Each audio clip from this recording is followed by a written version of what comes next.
आप सबका स्वागत है आपके अपने यूट्यूब चैनल पर।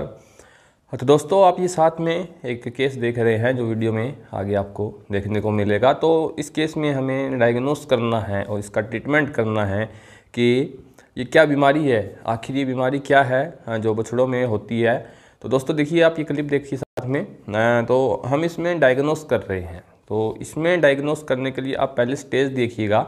जो गाय का बछड़ा है वो लेटरल रिकमेंसी में है, यानी लेटा हुआ है और पूरी तरह अकड़ गया है। तो ये केस किस चीज़ का है, यानी इस बछड़े में जो बीमारी है वो कौन सी बीमारी हुई है, हमें यहाँ से डायग्नोस करके इसका ट्रीटमेंट करना है। देखिए साथियों, जब पशु इस अवस्था में आ जाता है, चाहे वो बड़ा पशु हो चाहे छोटा हो, तो यहाँ पर इसके जो मोटिलिटी रेट होते हैं वो काफ़ी हाई होते हैं। तो यहाँ से बचना मुश्किल होता है। फिर भी जो एक वेटनेरियन है, पैरावेट है, उसका जो मेन मकसद होता है अपनी प्रैक्टिस में वो है जो जानवर है उसे ठीक करना, यानी उसका इलाज करना, कोशिश करना उस जानवर पर। ये नहीं कि हम उसे बिना इलाज करे छोड़ देंगे। हाँ, एक अलग क्रिटिकल कंडीशन हो जहाँ पर हमें भाई कन्फर्म दिख रहा है इसकी डेथ होगी, तो वहाँ पर हम उसके जो मनाही कर सकते हैं। लेकिन हमें लगता है भाई यहाँ से मैं 20% भी जो अच्छे रिजल्ट मिलेंगे हमें, तो रिकवरी होने के काफ़ी चांस होते हैं। तो ये देखिए आप कैसे देख रहे हैं, हमने इसका जो मक्कस मेम्ब्रेन है, आई मक्कस मेम्ब्रेन, वो चेक किया है। तो आप देखिए पूरी तरह वाइट हो चुका है, यानी मतलब थोड़ा लिम्फ नोड देख रहे हैं, जैसा कि आपने देखा कि उसमें भी स्वेलिंग है।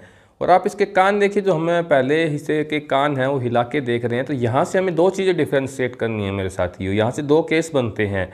एक केस बनता है टेटनस का, कि इस अवस्था में जब जानवर हमें मिले, बछड़ा हो या फिर जो छोटा बछड़ा होता है वो हमें मिलता है, तो उसमें मेनली जो चांस होते हैं वो टेटनस के होते हैं।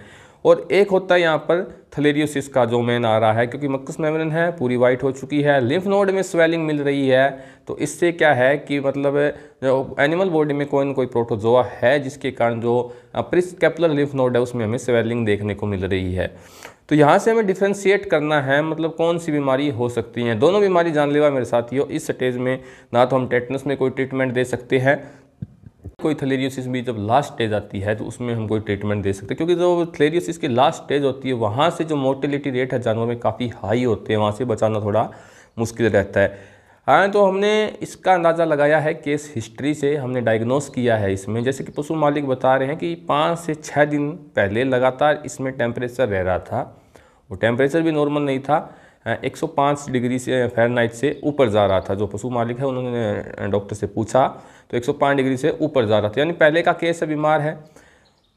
टेटनस का सिम्टम यहाँ से क्या होगा कि टेटनस हमें देखने में जो कान है पूरी पीछे की तरफ हो जाते हैं जानवर के, खड़ा होकर चलता है तो पूरी तरह अकड़ के चलता है, या फिर लेट गया है, लेटर रिकमेंसी में है, तो उसकी बॉडी है पूरी टाइट हो जाती है।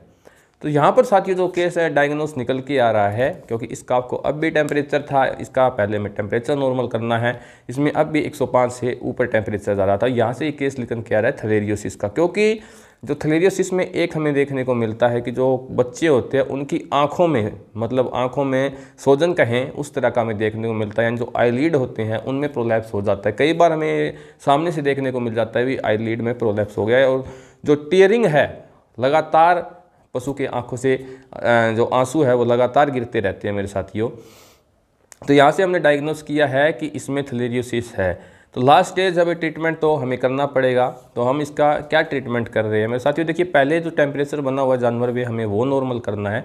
उसके नॉर्मल होने के बाद, जैसे ही टेम्परेचर नॉर्मल हो जाता है, उसके नॉर्मल होने के बाद जो फर्दर ट्रीटमेंट हमें जानवर को देना है, अगर तब तक जानवर सर्वाइव कर जाए तो मेरे साथियों हमने इसमें ट्रीटमेंट किया है। जैसे कि सबको पता है कि जो थलेरियोसिस है उसमें ड्रग ऑफ चॉइस बुपारोक्विनिन रहती है। डोज रेट की हम बात करें तो 2.5 mg पर किलो बॉडी वेट पर रहता है, यानी जो 1 ml से 1.5 ml इसका आपके लिए इनफ रहेगा जो बुपारोक्विनिन है। साथ में हमने टेम्परेचर नॉर्मल किया पहले इसका, फिर इसके फ्लूइड थेरेपी दिया है ताकि जो बच्चा है थोड़ी देर सर्वाइव कर सके, जिससे हमें जो अगर 20% भी रिजल्ट मिलते हैं तो काफ़ी अच्छे होंगे रिजल्ट। तो फ्लूइड थेरेपी में हमने इसे 0.25 ml है वो डेक्सोना दिया है मेरे साथियों। उसके साथ हमने जो मेट्रो का सॉल्यूशन दिया है उसमें 20 ml ऑक्सीटेट्रासाइक्लिन डाला है। और मेरे साथियों इसके साथ हमें 5 ml इस काफ में है ट्राइवेट इंजेक्शन का इस्तेमाल किया है। देखते हैं कि इस ट्रीटमेंट से हमें क्या फॉलो अप केस देखने को मिलता है। अगर ये बच्चा रिकवर होता है तो हम इसका फॉलो अप केस भी कल आपको ज़रूर देंगे। साथियों, आज की इस वीडियो में कुछ इतनी जानकारी थी, तो मिलते हैं अगली वीडियो में एक नई जानकारी के साथ। तब तक दोस्तों नमस्कार, धन्यवाद।